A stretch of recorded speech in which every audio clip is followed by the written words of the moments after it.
한 청년이 깊이 잠들어 있었습니다. 그 청년은 자신의 삶이 다른 사람과 달리 조금 특별하다는 것을 느끼고 있었습니다. 먼저 그와 부모의 나이 차가 100살이나 된 사람이었습니다. 길에 다니다 보면 사람들이 자신과 아버지의 관계를 할아버지와 손자의 관계로 오해하거나 증조 할아버지와 손자의 관계로 잘못 바라보기도 한 적이 있었습니다. 보통 친구들은 아버지와 자신의 나이가 20 혹은 30 혹은 40살 정도 차이가 났다면 자신과 아버지의 나이는 100살이었고 어머니와의 나이 차는 90살이었습니다. 그리고 그것이 하나님의 특별한 계획과 하나님의 은혜의 결과라는 이야기를 들으면서 자랐습니다. 사춘기 시절 믿어지지 않았지만 그것이 사실이라는 것을 부모와 동네 사람들을 통해서 분명히 알고 난 이후에는 나는 하나님의 놀라운 뜻과 계획이 머리 위에 머물러 있는 사람이구나 하는 영적인 자긍심도 있었습니다. 이 잠들어 있는 청년의 이름이 이삭입니다. 그 잠들어 있는 아들 이삭을 가만히 지켜보는 노인이 있었으니 아버지 아브라함이었습니다. 가만히 보니 아브라함의 눈가에는 이슬이 맺혀져 있습니다. 왜냐하면 오늘 이 밤 잠들지 못하고 뒤척거린 이 아비에게 특별한 하나님의 말씀이 있었기 때문입니다. 그것은 다름 아니라 아들 이삭을 하나님께 번제로 바치라는 것이었습니다. 창세기 22장 2절 우리 한 번만 더 같이 읽겠습니다. 오늘의 본문입니다. 읽읍시다. 시작. 여호와께서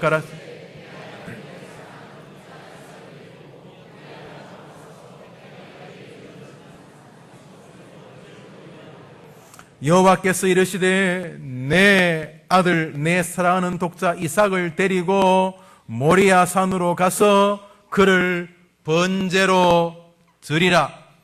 번제라고 하는 것은 레위기의 대표 제사였는데 짐승을 바치는 것이었습니다. 채소나 고운 가루는 안 되었습니다. 번제라고 하는 것은 이름 그대로 불에 태우는 제사였습니다. 대표적인 이 제사는 짐승의 배를 가릅니다.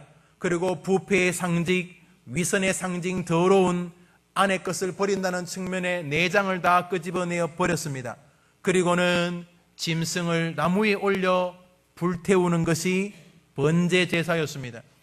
그런데 하나님께서 아브라함에게 이삭, 자기 아들을 번제로 하나님께 드리라고 말씀하셨기 때문입니다. 오늘 아브라함은 몇 번이고 되물었을 것입니다. 네? 뭐라고요? 번제요? 이삭요?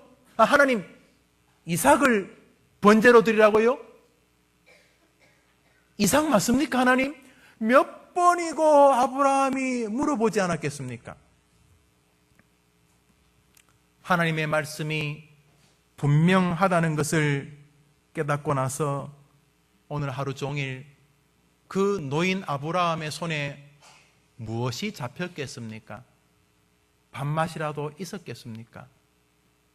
오늘 하루 종일 이 아브라함은 참 많은 생각에 잠겨 있었을 것입니다. 이삭, 그가 어떤 아들입니까? 100살에 얻은 아들이었습니다. 100살도 그냥 얻은 게 아니라 하나님이 약 25년 동안 계속 너에게 내가 아들을 줄 것이다. 그 아들이 하늘의 별처럼 바다의 모래처럼 너희 가문을 번성케 하는 씨앗이 될 것이다. 내가 너하고 약속을 맺은 것처럼 네 아들과 약속을 맺어서 너희 가문 영원토록 복을 주겠다. 너를 축복하는 사람을 내가 축복하고 너를 저주하는 사람을 나 여호와가 끝까지 쫓아가서 저주해 주겠다. 너는 믿음과 축복의 가문이 될 것이다. 너와 너의 후손이 그 일을 경험하게 될 것이다. 그래서 100살이 되어서 얻은 아들이 이삭 아닙니까? 그런데 그 이삭을 오늘 하나님이 또렷또렷하게 말씀하셔서 바치라는 것입니다. 오늘 지금 제가 이렇게 또렷또렷하게 말하는 것처럼 하나님이 아브라함에게 분명히 말씀하셔서 번제로 드리라는 말씀하셨던 것입니다. 그는 지나온 자신의 삶을 당연히 회고하였을 것입니다. 하나님의 말씀, 나를 따라오너라.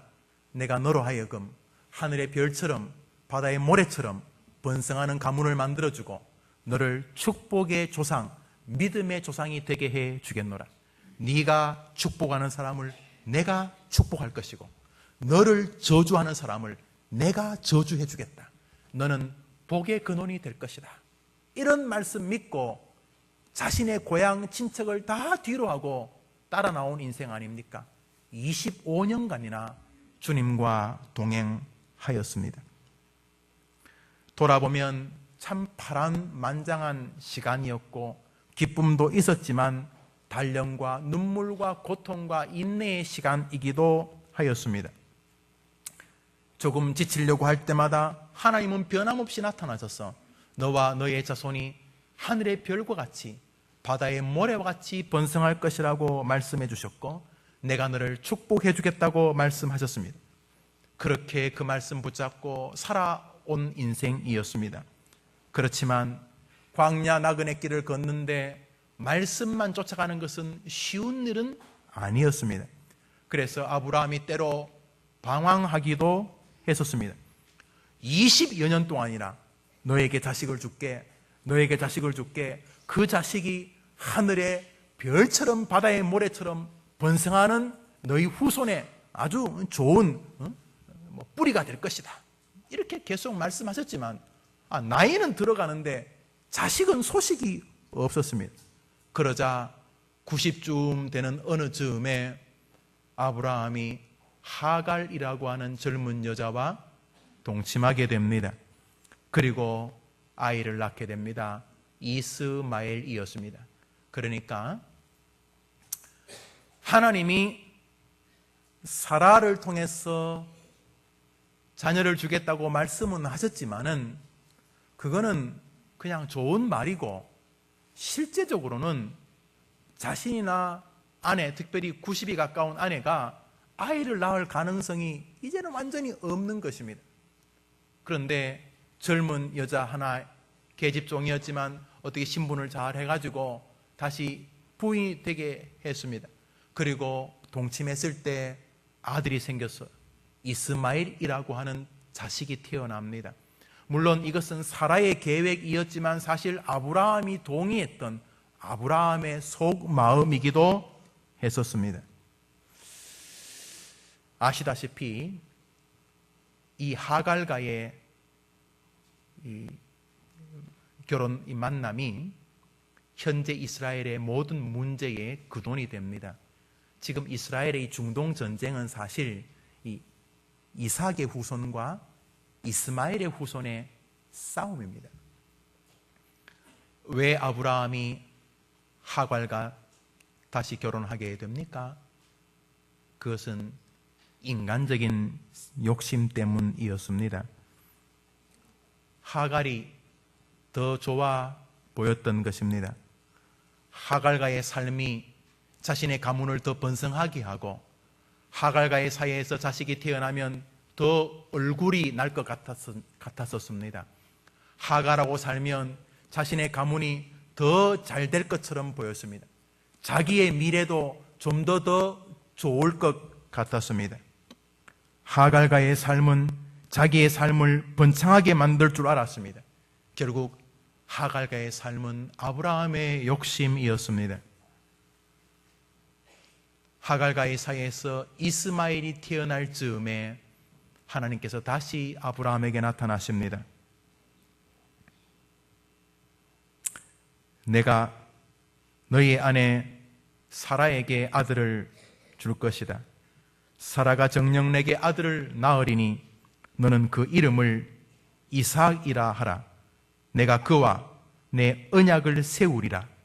하나님이 이번에는 아브라함에게 찾아오셔서 사라에게서 태어날 아이 이름까지 딱 정해주십니다. 이제 내가 너와 사라 사이에 아이를 줄 텐데 그 태어날 남자아이 이름을 이삭이라고 하라, 이렇게 말씀하셨습니다. 그렇지만 아브라함이 믿어지지가 않았습니다. 그렇게 말씀하실 때 아브라함이 말하는 장면이 나옵니다. 뭐라고 말하냐 하면 아브라함이 가로되 이스마엘이나 하나님 앞에서 살기를 원하나이다. 그때 아브라함의 나이가 99살이었습니다. 아내 사라의 나이는 89살이었습니다. 하나님이 이렇게 목사를 통해 말씀하신 것입니다. 너가 사라와의 사이에서 아들을 낳을 텐데 그 아들의 이름을 이삭이라고 하라, 이렇게 말했더니 아브라함이 하는 말이 하나님 저를 격려하시려고 하시는 말씀 좋습니다. 고마운데 제가 100살입니다. 이제 남자 아닙니다. 제 아내도 90살인데 경수가 다 끊겼습니다. 이제 더 이상 생리 안 합니다. 90살입니다.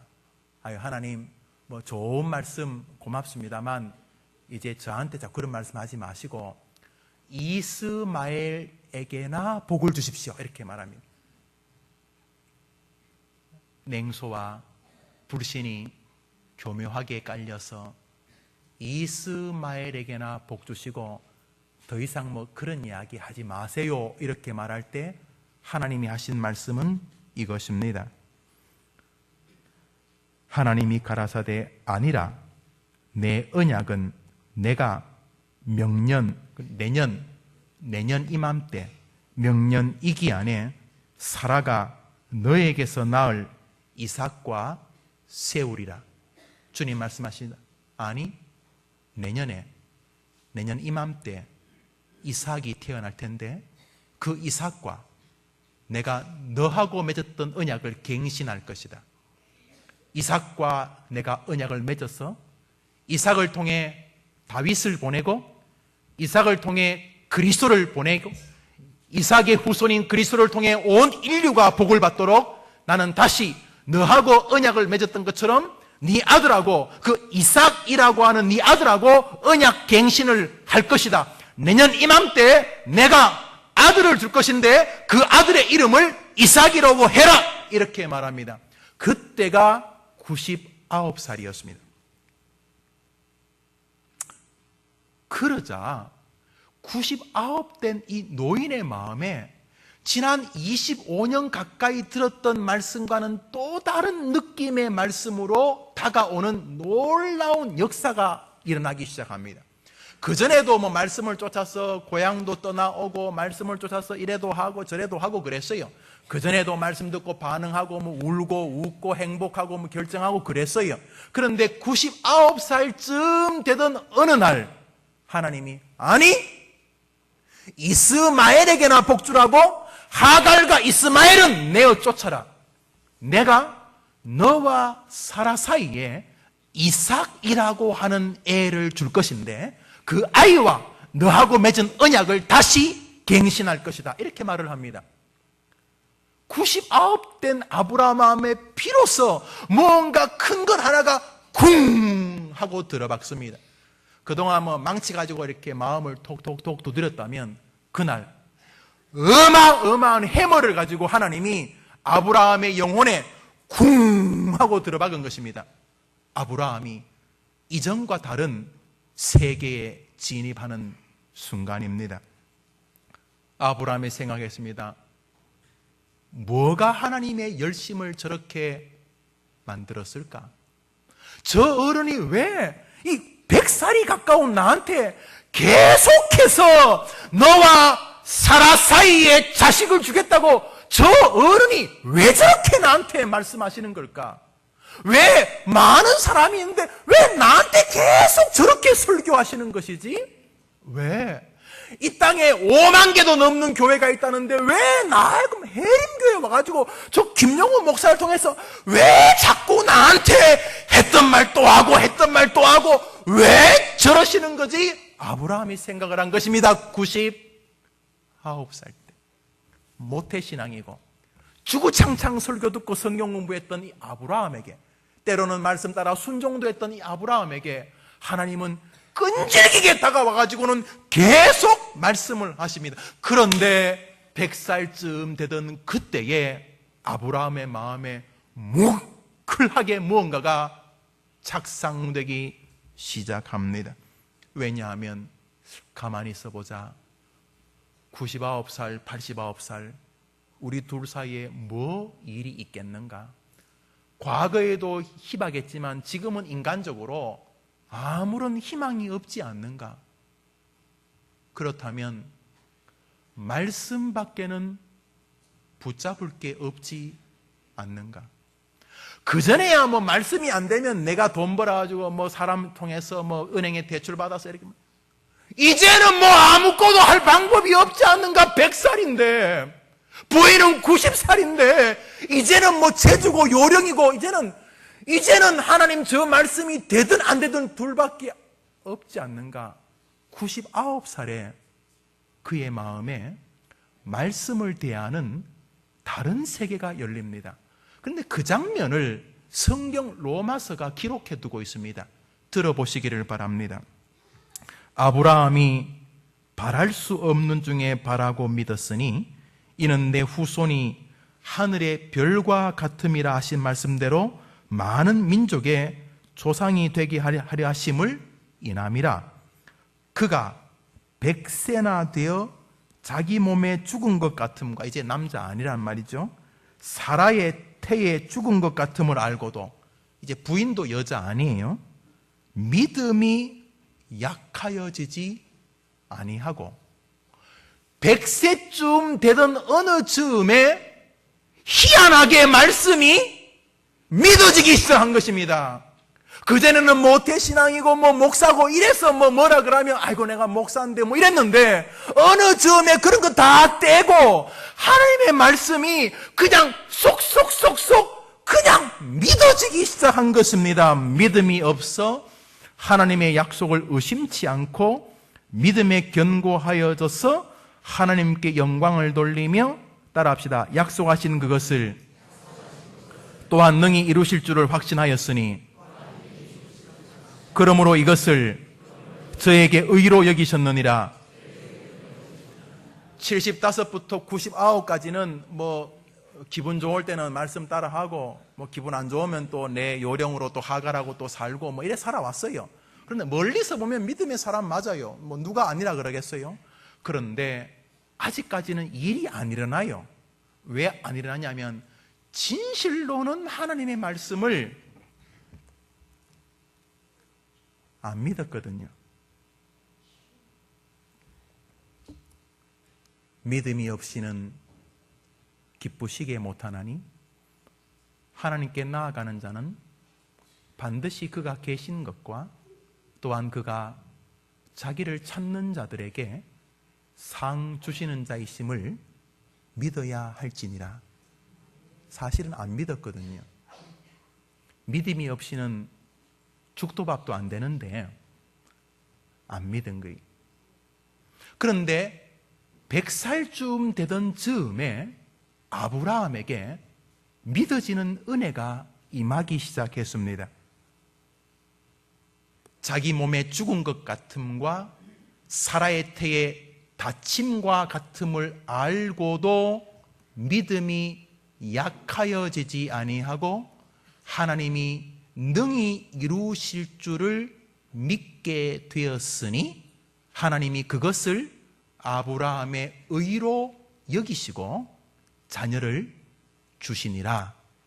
사랑하는 여러분, 하나님은 여러분과 저에게 믿음을 내놓으라고 말씀하고 계시는 것입니다. 김영우 목사에게 믿음을 좀 내어놓으라 그러시는 것이죠. 제가 말합니다. 하나님, 제가 목사입니다. 저 해림교회 담임 목사인데요, 이놈아 그런 소리 좀 하지 말고 네 믿음을 내게 내어놓으라, 이렇게 말씀하시는 것입니다. 아이고, 제가요 5대째 장로 집안입니다. 우리가요 10대째 예수를 믿습니다.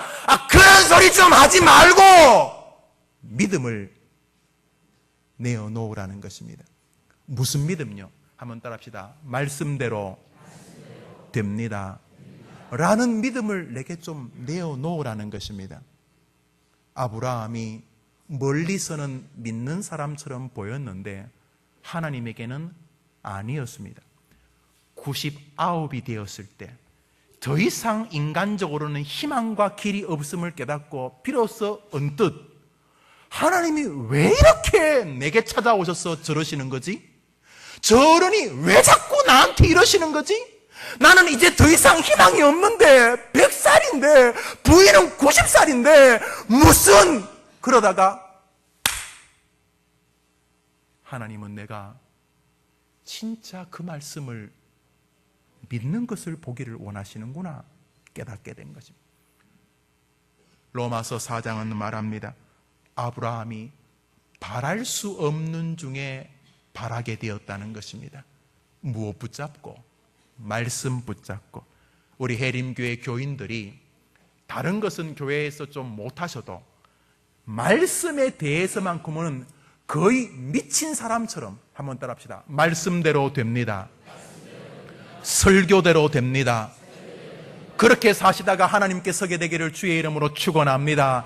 이 시대에 이 똑똑한 사람들 속에서 우리 좀 멍청해져야 안 되겠습니까? 우리는 하나님의 방식을 믿는 사람들입니다.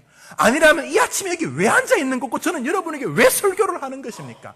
우리는 아브라함의 100살의 믿음을 요구해야 될 사람들인 줄 믿습니다. 하나님은 오늘 그거 좀 가지고 오라는 것입니다.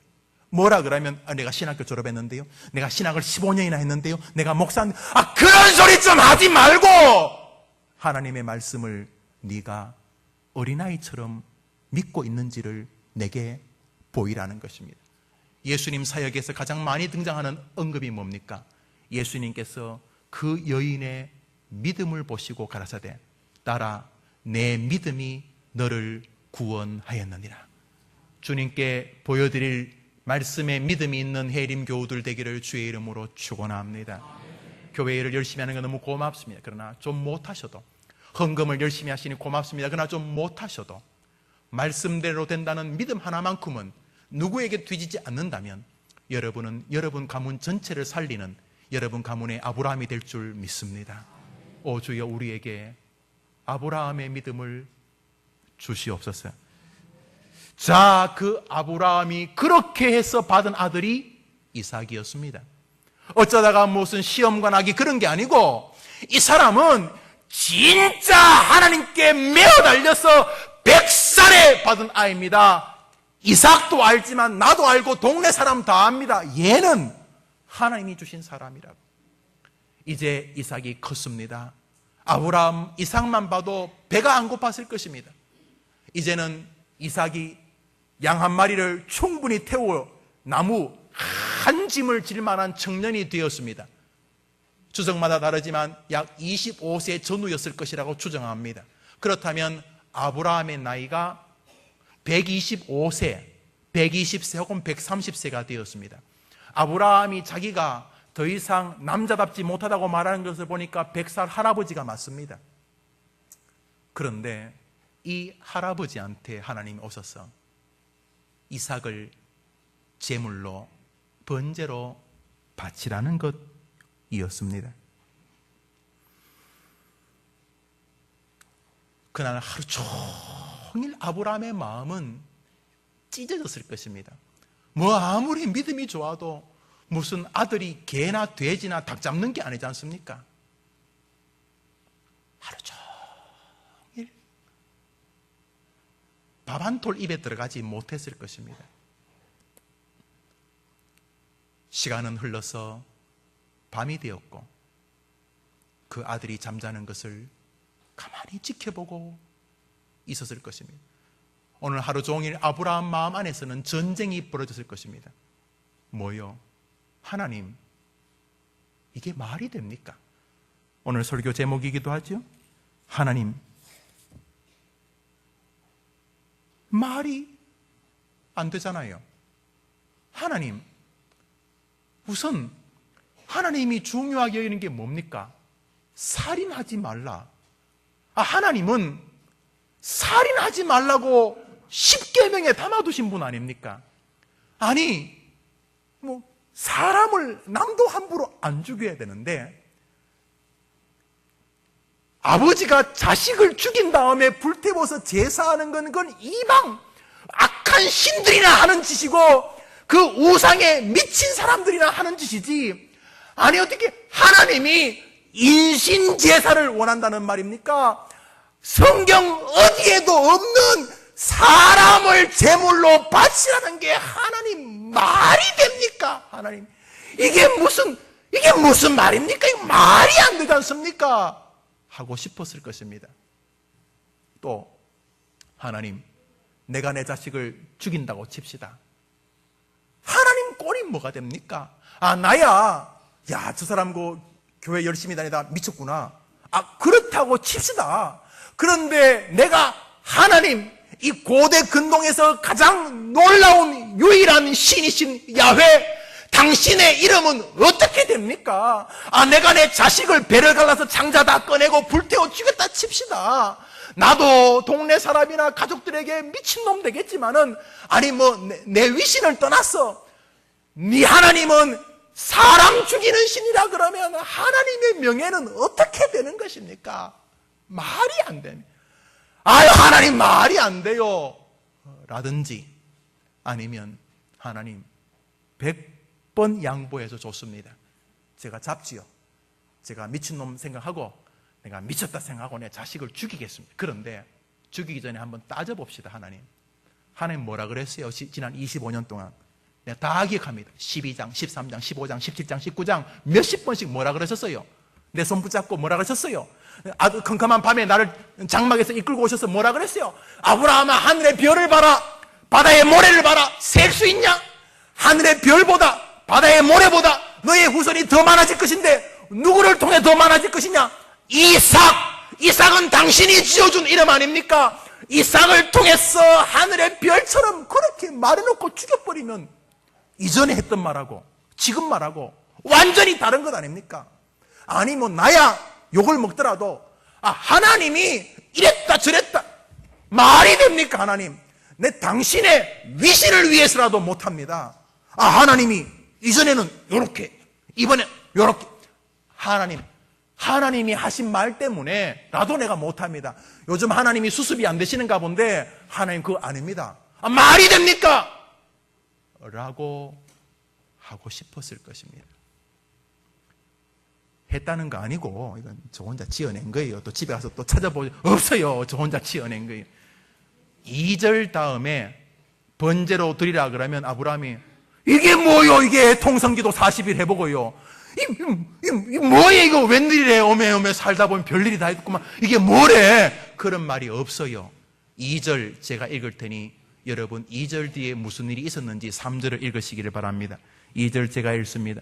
여호와께서 이르시되 내 아들 내 사랑하는 독자 이삭을 데리고 모리아 땅으로 가서 내가 내게 일러준 한 산 거기서 그를 번제로 드리라.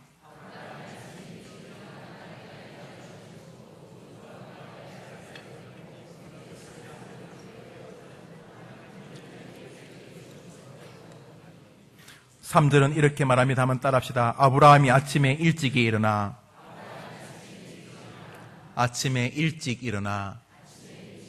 과거 성경은 이른 아침에 이렇게 되어져 있습니다. 한번 따라합시다. 아브라함이 이른 아침에. 사랑하는 여러분, 그 밤 아브라함은 잠 한숨 못 잤을 거예요. 여러분 한번 생각해 보세요. 잠이 왔겠어요? 그날 밤 뜬 눈으로 밤을 지새웠을 것입니다. 이삭을 보다가, 잠들어 있는 사라를 보다가, 이삭을 보다가, 사라를 보다가 눈물 지었을 것입니다. 아내를 깨워서 마지막으로 아들 한번 안아보라고 말할까? 아들을 깨워서 엄마 한번 안아보라고 말할까? 그러면 왜 그러냐고 묻겠지? 도저히 말할 수가 없을 거야. 사라에게 말했다가는 나도 같이 죽이라고 하겠지? 아마 저 여인은 미쳐버릴지도 몰라. 아들 이삭과 지 에미는 생명이 연결되어 있을 텐데 어떻게 할까? 그는 밤새도록 뒤척거렸을 것입니다. 그런데 3절은 이렇게 말합니다. 아브라함이 이른 아침에 일찍이 일어나 이삭과 두 종을 데리고 하나님이 지시한 땅으로 번제를 태울 나무를 싣고 길을 떠납니다. 한번 따라할까요? 아침에 일찍 일어나. 성경에는 따지는 말이 한마디도 나오지 않습니다. 하나님 그럴 수가 있습니까? 하나님 맞긴 맞는 겁니까? 아니 믿어도 정상으로 믿어야지 뭐 이렇게 비정상적으로 하나님 신 맞습니까? 뭐 이따위가 다 있습니까? 이런 말이 한마디도 없습니다. 이른 아침에 아브라함은 일어나 하나님이 지시한 땅으로 갑니다. 하나님, 이 말씀과 저 말씀을 좀 좋아해야 안 됩니까? 하나님, 다 떠나서 나부터 하나님, 나부터 한번 설득시켜 보세요. 이런 말도 없습니다. 아침에 일찍이 일어나 그는 하나님이 지시한 모리아산을 향해 걸어갑니다. 모리아산은 훗날 예루살렘 성전이 서게 됩니다. 역대하 3장을 한번 읽어볼 테니 들어보시기를 바랍니다. 솔로몬이 예루살렘 모리아산에 여호와의 전 건축하기를 시작하니 모리아산은 예루살렘 성전이 서게 되는 땅입니다. 모리아산을 향해서 아버지, 아들, 그리고 종 둘이 걸어갑니다. 3일 동안 아버지가 한마디도 안 한 것 같습니다. 아버지에게 말 붙일 분위기가 아닌 것을 알았기에 아들도 종들도 묵묵히 걸어갔습니다. 아마도 평소에도 아버지가 아들 이삭과 함께 자주 제사를 드렸던 것 같습니다. 크게 낯설어 하지 아니하고 따라가는 아들에게서 느껴집니다. 3일을 걸어서 드디어 모리아산 근처에 도착했을 때 비로소 아브라함이 종들에게 말합니다. 너희들은 여기서 기다려라. 그리고는 번제에 쓸 나무 집단을 나귀에게서 종들에게서 받아서 아들 이삭에게 집어줍니다. 이제 아들이 번제에 쓸 나무 땔감을 등에 업고 아버지를 쫓아갑니다. 아버지는 한 손에 칼, 한 손에는 그 나무에 불 붙일 등불을 들고 있습니다. 이삭이 3일 만에 처음 입을 뗍니다. 내 아버지여. 성경은 내 아버지여라고 아들이 부르는 모습을 자세하게 기록해 둡니다. 내 아버지여. 제물에 쓸 나무와 칼과 불은 있는데 제물에 쓸 짐승이 없네요, 아버지. 이렇게 한마디 딱 묻습니다. 내 아버지여라고 불렀을 때 아브라함의 안에서 밀려오는 아픔이 있을 것입니다. 울음을 겨우 사귀면서 아버지가 말하지 않았겠습니까? 아들아, 제물에 쓰여질 어린 양은 하나님이 직접 준비하실 것이다. 네, 아들이 쫓아갑니다. 드디어 모리아산 정상에 제단 앞에 섭니다. 이스라엘에는 갈멜산, 모리아산 이런 산 정상에 제사하는 제단이 있었던 것으로 보입니다. 왜 우리나라 산들도 가보면 신들에게 한다고 뭐 제단을 다 만들어 놓지 않았습니까? 그 제단에 딱 섰을 때 나무를 쭉 늘어놓습니다. 불 붙일 준비를 합니다. 그리고 제단 위에 아들을 잠시 앉혀두고 아버지가 가지고 온 끈을 가지고 아들을 묶기 시작합니다. 이삭이 이 뭐지? 하고 당황했을 것입니다. 아버지가 아들을 묶습니다. 여러분, 아버지 나이가 125 노인입니다. 그냥 노인이 아니고 지난 3일 동안 영적으로 육적으로 탈진해 있을 할아버지입니다. 자기 자식 죽이라고 3일 동안 염두에 두고 있었던 이 아버지가 뭐 거의 기진맥진했을 것입니다. 여러분, 사람이요 한 이틀만 고민하면요 홀쭉해집니다. 마음은 홀쭉하다는데 이틀만 고민해 보십시오. 압니다. 홀쭉해집니다. 이 130대 노인이 3일 동안 죽음 같은 고통을 지냈으니 아들 묶을 힘이라도 있었겠습니까? 아들이 뭐야 아버지? 아버지 뭐 하는 거 이거? 이러면요 그날 그거로 끝이 났습니다. 그리고 이거 성경도 나오지 않았을까요? 그런데 아들이 그 아버지 같은 인물입니다. 성경을 보시면 이삭에게 느끼시겠지만 참 특이한 사람입니다. 순종의 사람입니다. 온유한 사람입니다. 아버지가 자기를 묶을 때 무언가 많이 잘못되거나 이상하다고 느꼈을 것입니다. 그렇지만 자기가 아는 아버지는 믿음의 사람이셨습니다. 하나님의 대리자였고 언제나 자기 앞에 믿음의 본을 보이려 했던 인물이었습니다. 결박을 순순히 당한 아들이 제단에 누웠을 때 아마 제 추측에는 입맞춤을 하였을 것입니다. 깊은 포옹을 하면서 눈물을 젖었을 것입니다. 문제는 이삭은 이 일의 전후를 모른다는 것입니다. 하나님은 아브라함에게 말씀하셨기 때문입니다. 이삭을 제단에 눕힌 다음에 아브라함이 칼을 듭니다.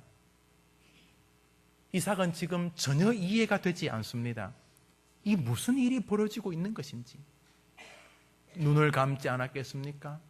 성경에서 주먹다짐 저항하지 않았다고 말하는 것을 보니 칼을 들어 이전에 양들에게 했던 것처럼 배를 가르고 내장을 꺼내려고 합니다. 칼을 들어 아이의 심장 쪽으로 칼이 향할 때 하늘에서 음성이 들립니다.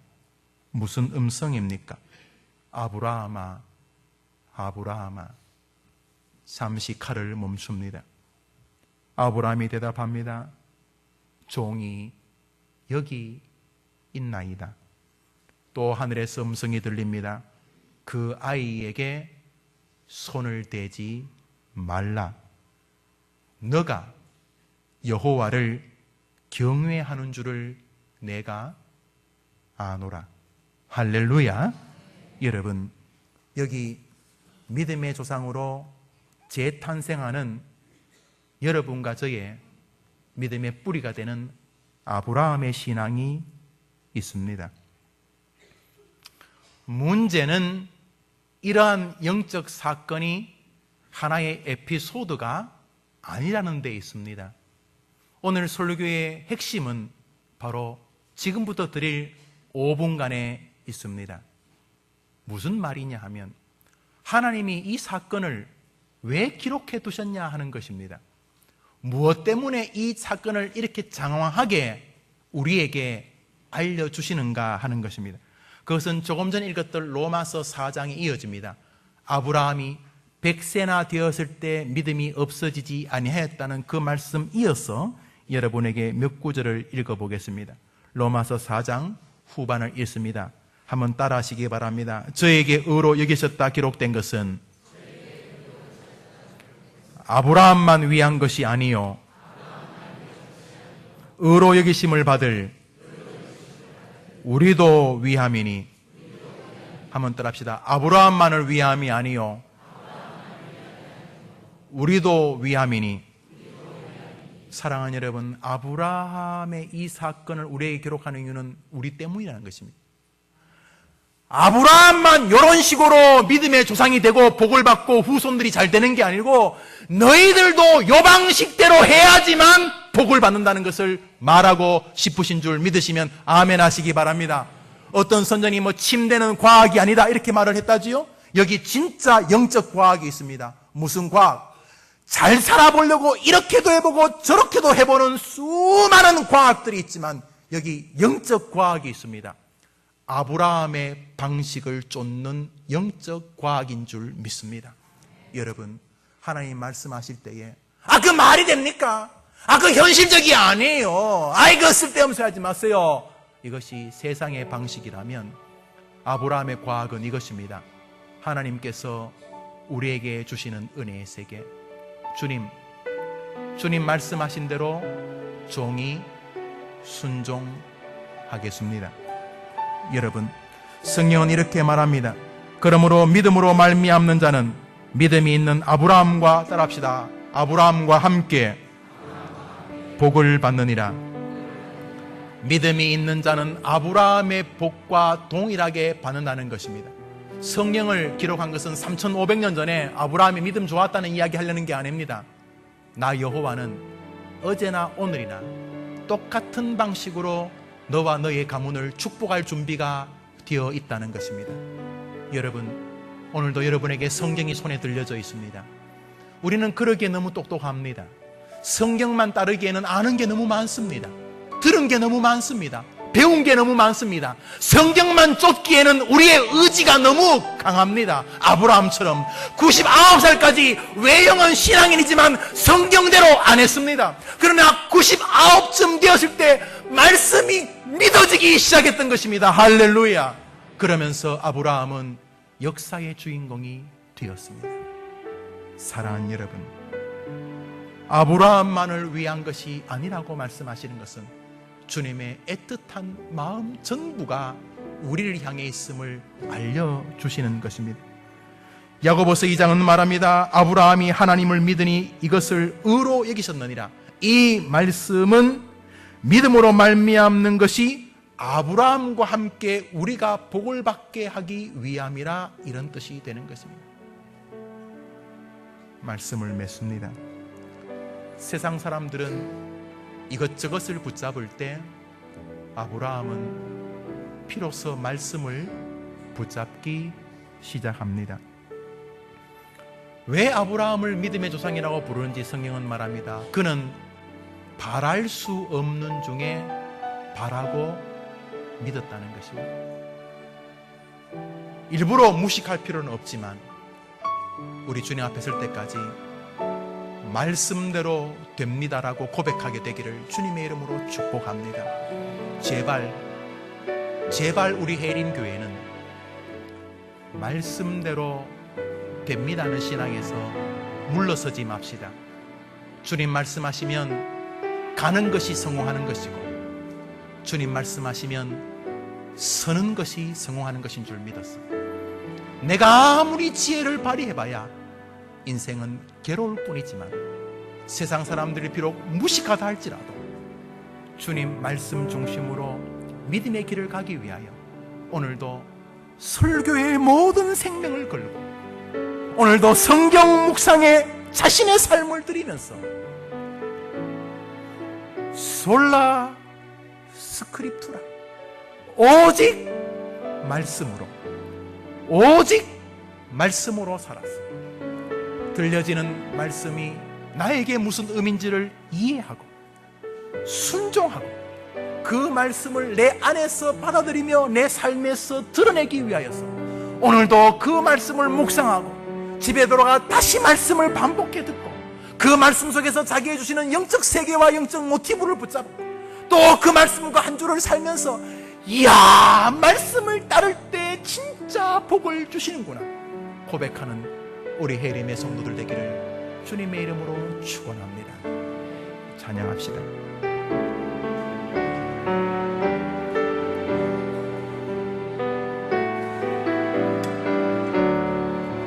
순종하면서 주님 말씀하시면 내가 나가리다. 주님 뜻이 아니면 내가 멈춰서리다. 나의 가고 서는 곳 주님 뜻에 있으니 오 주님 나를 이끄소서. 우리 주님 말씀하시면 찬양합시다. 주님 말씀하시면 내가 나가리다. 우리가 가진 시간이 많지 않습니다. 말씀에 순종할 시간이 얼마 없습니다. 이 땅뿐입니다. 우리 말씀 따라 복음을 증거하고, 말씀 따라 믿음의 길을 걸어가고, 말씀 따라 판단하고, 말씀 따라 손해보고, 말씀 따라 전진하게 우리 주님이 요구하고 계십니다.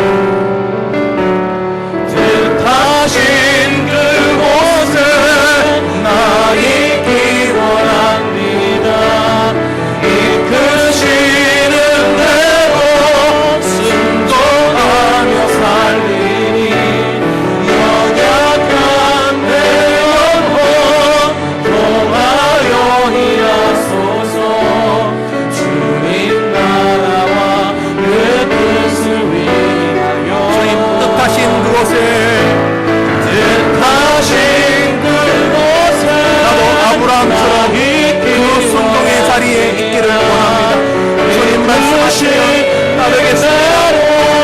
순종하며 살리니 연약한 내 영혼 통하여 일하소서.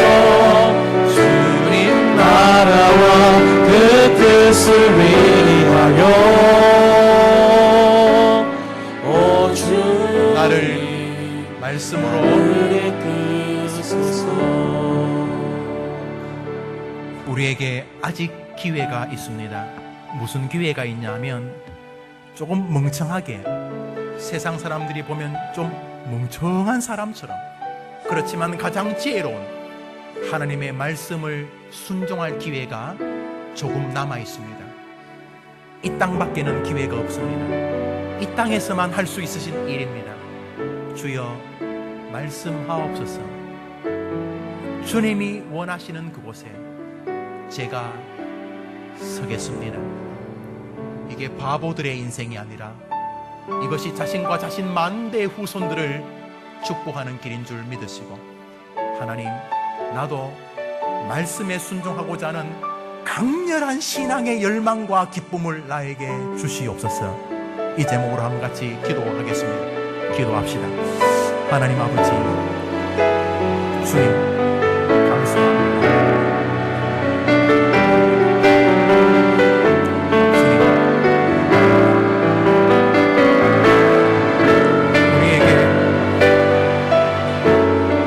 말씀에 향한 순종의 은혜를 주시기를 결코 손해되지 아니하며 그것이 승리와 영광의 원천인 것을 믿어지는 은혜에 서게 해 주옵소서.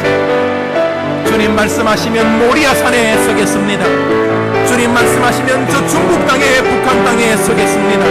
주님 말씀하시면 손해의 자리에도 설 것이며 조롱받음의 자리에도 서겠습니다. 주님 그러기에 먼저 말씀해 주시옵소서. 오 주님, 주를 향하여 살아가는 인생에 서게 해 주옵소서.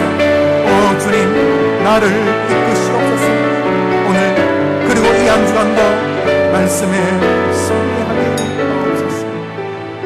고마우신 주님 감사합니다. 복된 주일 아침 사랑하는 주의 종들이 모여 기도합니다. 그게 말이 됩니까? 그걸 말이라고 합니까? 못합니다. 이 세상에서 어떤 그런 식으로 살 수 있습니까? 나는 안 합니다. 말씀이 아니어도 나는 할 수 없습니다. 나는 못합니다. 말씀이라도 못합니다.